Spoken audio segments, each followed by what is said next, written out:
My name is Sira Boats with Boats Memory Method, and I am a dementia specialist and also a daughter of dementia, and we are here to bring you hope on the dementia journey. Today I want to highlight music, the magic of music, the power of music in our lives. Now, I grew up with music.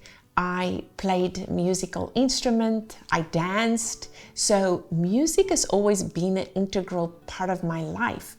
And I'm sure the same is true of many of you watching this. But have you ever stopped and asked yourself, what happens to my brain when I'm listening to music?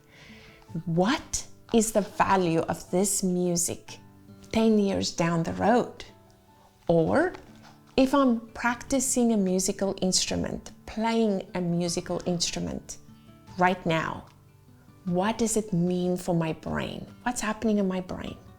Or if I am not listening to music, in the absence of music, what am I at risk for? So these are interesting concepts and interesting questions that's been asked across the ages. And we have lots of research out there supporting the value of music and why we should listen to music and why we should maybe learn a new instrument. So to me, music is the heartbeat of human beings, the heartbeat of a society. And if you go to different cultures, you will experience that heartbeat sounds different. Different music and different cultural groups have a distinct flavor. It has a distinct presence, characteristics, maybe specific instruments. It may be instruments that as a Western white female may not be known to me, or maybe it does not resonate with me in the same way that it resonates with the person in that culture that's using that instrument or using that music.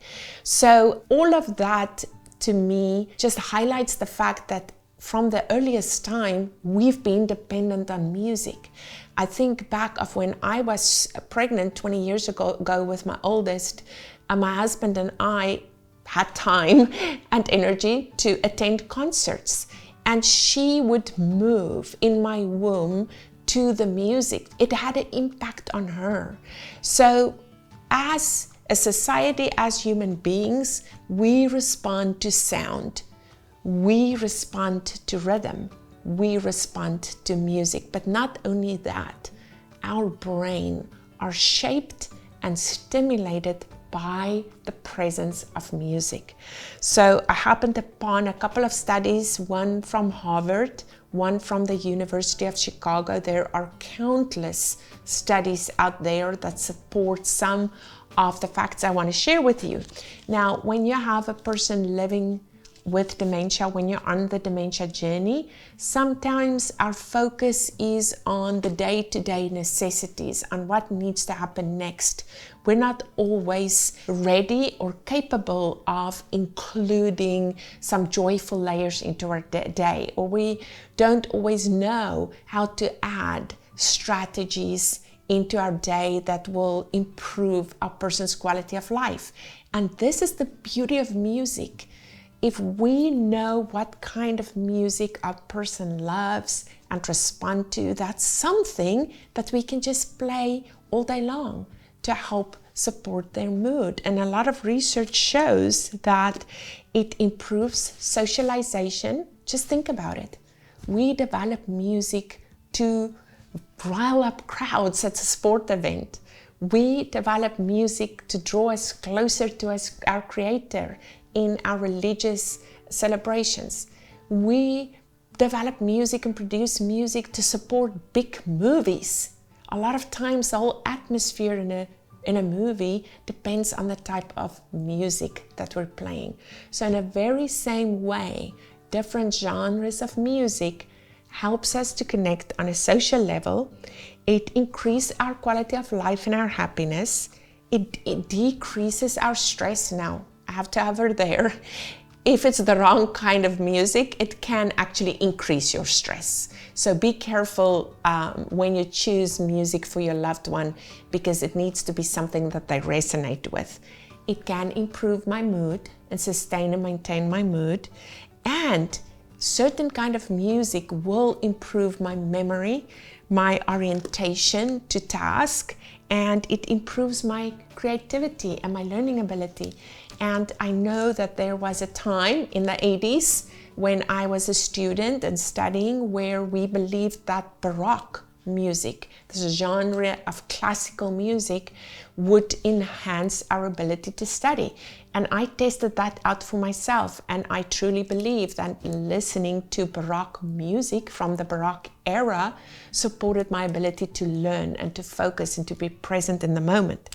So it also eases pain. There's studies showing that listening to music, patients that are in pain will actually take less pain medication than patients that's not listening to music that has the same procedure done.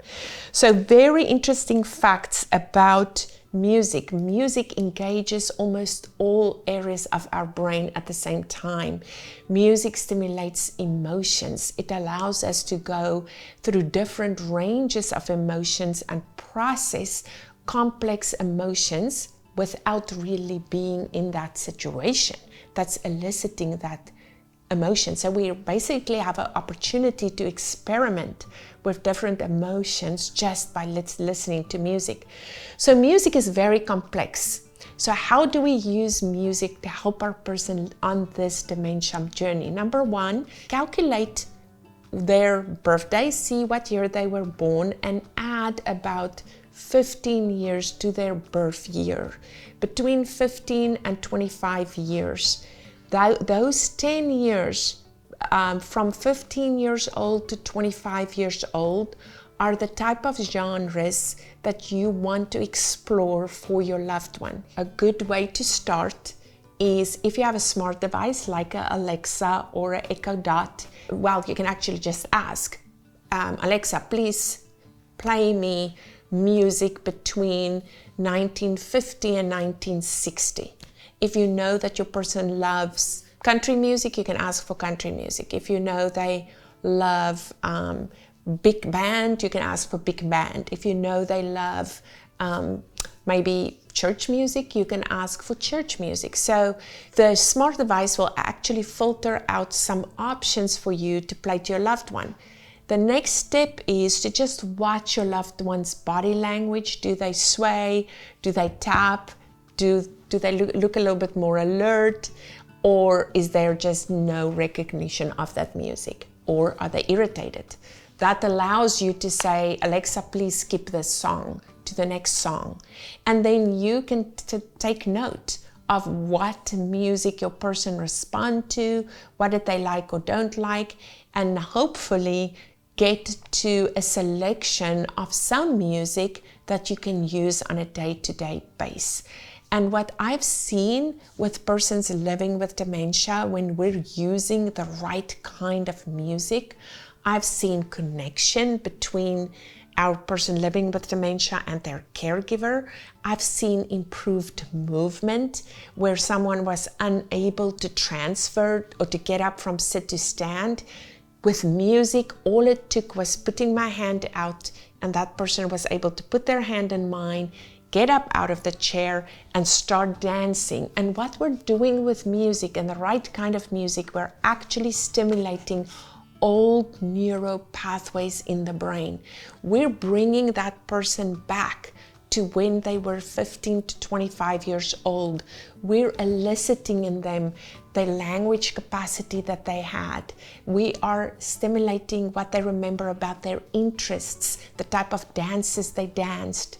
They are able to access neural pathways for movement that they are unable to access without the music.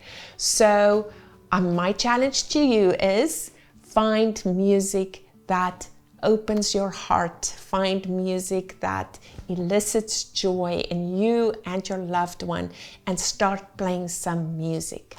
Follow us for more here on YouTube, Go to our website where you can subscribe for our monthly newsletter, and also check out our Memory Bouquet Club. And it's a store where we have lots of different resources for you and your loved one that you can incorporate in your day-to-day life. See you soon.